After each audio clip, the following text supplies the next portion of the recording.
I asked him if he wanted to thus detach. Diba? Naisip ko na ito actually. Talaga? Ba't mo naisip? But honestly, kuya, gusto ko lang naman talaga na marinig sa kanya na no, ayaw niya mag-detach. Gusto niyang ipaglaban yung nararamdaman niya. Why would you say that all of a sudden? Ano ba gusto mo mangyari? Kasi from, like, by the looks of it looks like you're the one who actually wants to detach. Why me?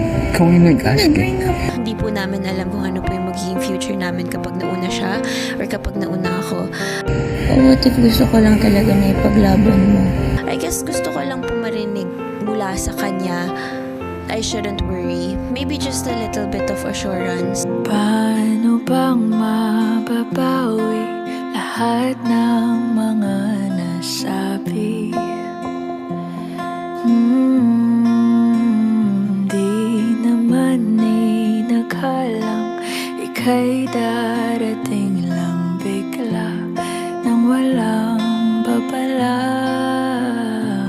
Sa isang iklap, nagbagong lahat. Hindi ko na kaya pa na magpangga. Ikaw ang kumpas pag naliligaw. Ikaw ang kulay sa langit na bugaw.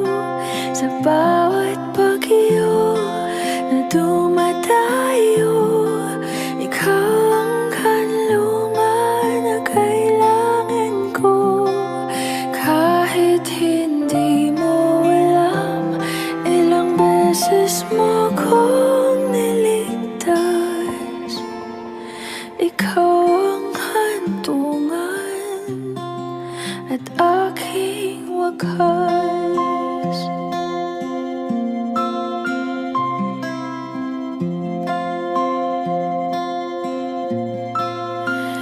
Paano maniniwala ika'y nasa aking harapan? Di naman naiplano ako'y mabihag ng ganito. Totoo ba ito?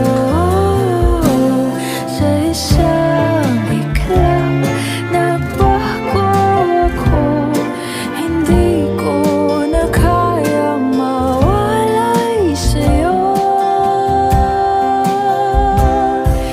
Ikaw ang kumpas pag naliligaw. Ikaw ang kulay sa langit na bugaw. Sa bawat bagyo na dumadayo, ikaw ang kanlungan na kailangan ko. Kahit hindi mo alam, ilang beses mo kong niligtas. Ikaw ang hantungan at aking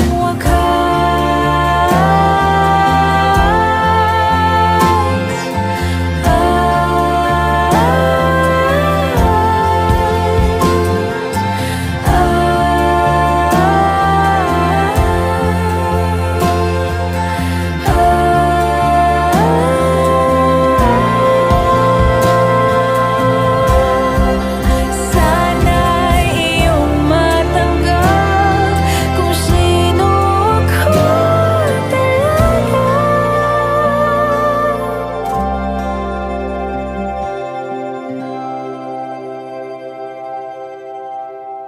Ikaw yung kumpas nung naliligaw. Naging kulay ka sa langit na bukaw.